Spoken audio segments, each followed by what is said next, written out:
ಧರಿವೆ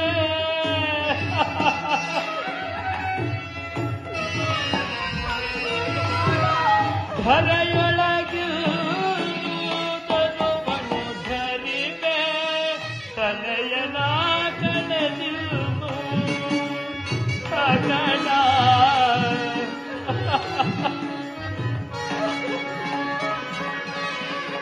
ತಲೆಯನ ಕಳೆದಿರುವು ಅಗಣ ಏ ಪರಿಶೋಧನೆಯೋ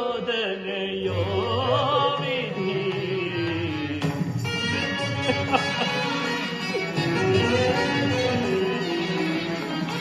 ये परिसुरति सरल नಮ್ಮನು ಹಗಲು ತುರುಳನುರತಿ ವಿದಾಸರ ಪಂಥದಲ್ಲಿ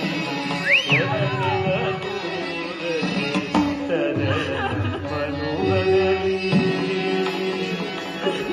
ಸರಳ ನಮ್ಮನು ಹಗಲಿ ಸರಳ ನಮ್ಮನು ಹಗಲಿ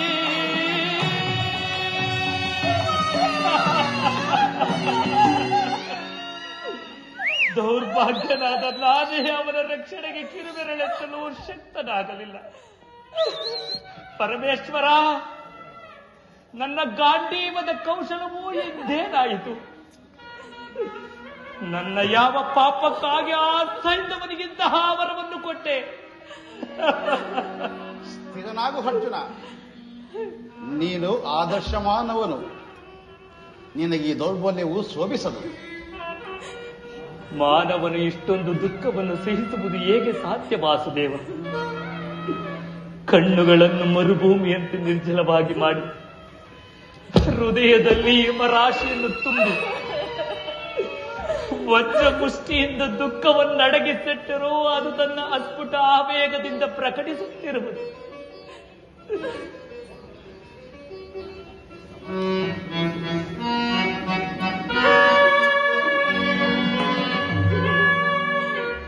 ನೋಡು ನೋಡು ಆ ದುಃಖ ದೇವತೆಯ ಮೂರ್ತಿಮಂತ ಸ್ವರೂಪವನ್ನು.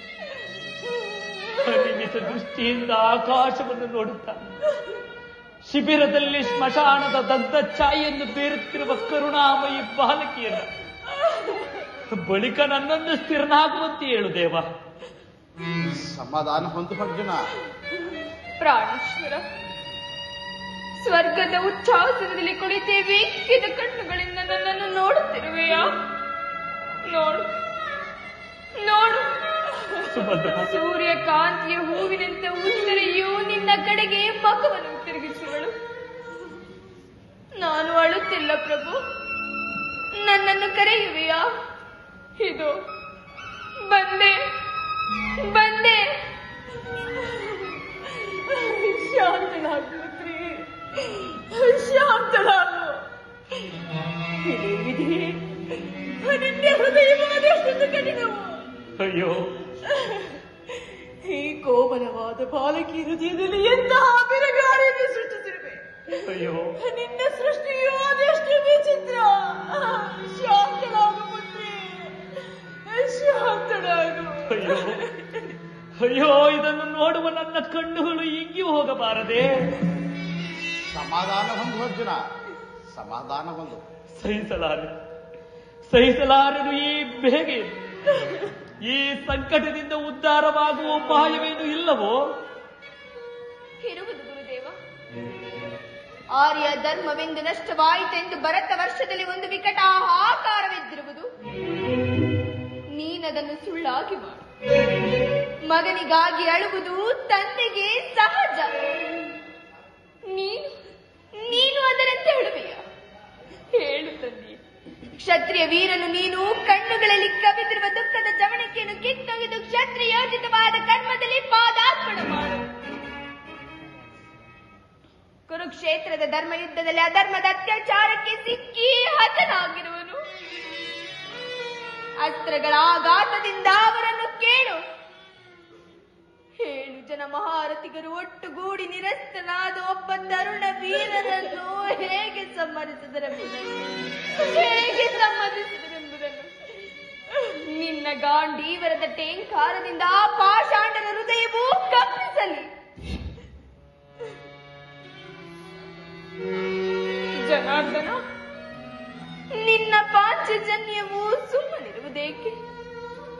ಆರ್ಯಾವರ್ತದಲ್ಲಿ ಅಧರ್ಮದ ಕಾಳ ಸರ್ಪವು ತಲೆ ಎತ್ತಿರುವುದು. ನೀನದನ್ನು ನಾಶ ಮಾಡದ ಹೊರತು ಧರ್ಮ ಸಂಸ್ಥಾಪಕನಾದ ನಿನಗೆ ಶಾಂತಿಯಲ್ಲಿ ಶಾಂತಿಯಲ್ಲಿ. ಸರಿಯಾಗಿ ಹೇಳಿದರು ಸತಿಯನಂದಿನಿ. ಕೇಳಿರಿ ಭಾರತ ವೀರರೆಲ್ಲರೂ ಅರ್ಜುನನ ಭೀಷಣ ಶಪಥವನ್ನು.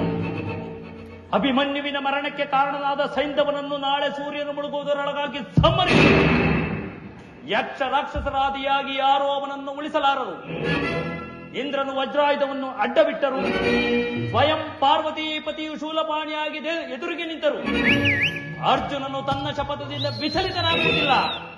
ಚತುರ್ದಶ ಭುವನಗಳಲ್ಲಿ, ಸಪ್ತ ಸಾಗರಗಳಲ್ಲಿ, ಸ್ವರ್ಗ ಮರ್ತ್ಯ ಪಾತಾಳಗಳಲ್ಲಿ ಎಲ್ಲಿಯೇ ಅವತಿದ್ದರೋ ಸೈನ್ಯವನನ್ನು ಹಿಡಿದು ತಂದು ಅವನ ಹೃದಯದ ಬಿಸಿ ರಕ್ತದಿಂದ ನನ್ನ ರಣವನ್ನು ಶಾಂತ ಮಾಡುವೆನು. ಒಂದು ವೇಳೆ ನಾನು ಈ ಪ್ರತಿಜ್ಞೆಯನ್ನು ನಿರ್ವಹಿಸಲು ಅಶಕ್ತನಾದರೆ, ಸೈನ್ಯವನು ಜೀವಿಸಿದ್ದು ಸೂರ್ಯನು ಅಸ್ತಂಗತನಾದರೆ, ಆಗ ಪ್ರಜ್ವಲಿತ ತಿಥಿಯಲ್ಲಿ ನಾನು ದೇಹತ್ಯಾಗ ಮಾಡುವೆನು. ಇದೆಂತಹ ಕಠಿಣ ಪ್ರತಿಜ್ಞೆ ಪಾರ್ಥ. ಆದರೆ ಏನು ಮಾಡುವುದು? ಪಾಪಿಗಳ ದಂಡ ವಿಧಾನವಾಗಲೇಬೇಕು. ವಾಸುದೇವ, ತಾಯಿ, ಇನ್ನು ನನಗೆ ಅನುಜ್ಞೆಯನ್ನು ಕೊಡಿರಿ. ಉತ್ತರೆಯೂ ವೀರ ಸತಿಯಂತೆ ತನ್ನ ಕಾಂತನ ಪ್ರಾಣವನ್ನು ತೊಡೆ ಮೇಲಿಟ್ಟುಕೊಂಡು ಚಿತಾಗ್ನಿಯಲ್ಲಿ ದೇಹ ತ್ಯಾಗ ಮಾಡುವಳು. ಪುತ್ರಿ, ಶಾಂತಳಾಗು, ಶಾಂತಳಾಗು.